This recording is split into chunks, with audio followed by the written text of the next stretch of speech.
ate yo emmotoka ya drone esse abantu e Kachira katukuwa ebisingawo. Taxi ey'ekika kya drone elemeddwa omugoba waayo neewaba ne yeeringulwa ekigo ne yeefuula mu luwonko, abantu 4 ne bafiirawo n'abalala 9 ne batwalibwa mu ddwaliro nga bali mu mbeera mbi.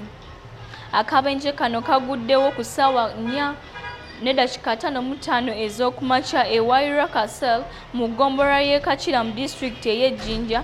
Taxi namba UBG 318 ebadde eva e Paris angedde e Kampala nga babaddemu abasinga babadde basuubuzi era bwe yeeringudde ekigo. George Wabene, omu ku baasoose okutuuka mu kifo awagudde akabenje, yategeeza kamera zaffe nti yabadde mu nnyumba ye n'awulira ekintu ekigwa omulundi gumu n'agugumuka okuva mu buliri n'adduka ku luguudo okulaba ekiguddewo n'asanga abantu nga bawanjaga. John Simon naye omutuuze w'e Kachira Wairaka yategeezezza nti emmotoka olwagudde ne bawulira abaana 2 nga bakaaba ne badduka okubataasa, wabula olwatuuseewo yasanze nga nnyaabwe awaŋŋambidde mu luggi lw'emmotoka olw'emabega nga yasobodde okusisimukayo ng'agambibwako abatuuze abalala.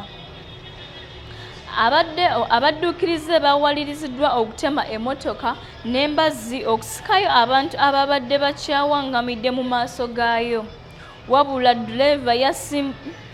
ddereeva yagibuuseemu n'adduka. Yasabye baddereeva bakendeeze ku ndiima kubanga wiiki ewedde mu kifo kye kimu abantu 2 baafiira mu kabenje. Omwogezi wa poliisi mu kitundu kya Kira Region, Haji Abbey Ngako yagambye nti abaafiiridde mu kabenje bali 4. Yagambye nti abaafudde ye Amina Nakisendo, Rose Lagos, Athon Katehu ne Abdul Okira abadde kondakita wa taxi. Abasimatuse ye Sarah Otoro, Ali Gombya, Alifunsi, Ojikia, Jabu Kitembere, Jeremiah Afio, Amlet, Jenny Nagoti ne Sarah Pole. Ku bano kubaddeko omuyizi Sharon Nantege abadde addayo e Kyambogo mu mwaka ogusooka ng'agenda kukola koosi ya social works. Ngako yavumiridde abavubuka abanyaga ebintu by'abantu abagudde ku kabenje okwabadde enkoko, ensawo z'omuceere, amatooke, embuzi n'ebintu ebirala. Kasiringi aggyeyo ebipampagalo by'emmotoka n'abitwala ku poliisi y'e Kachira. Nkuliko ennyo abasasi baffe.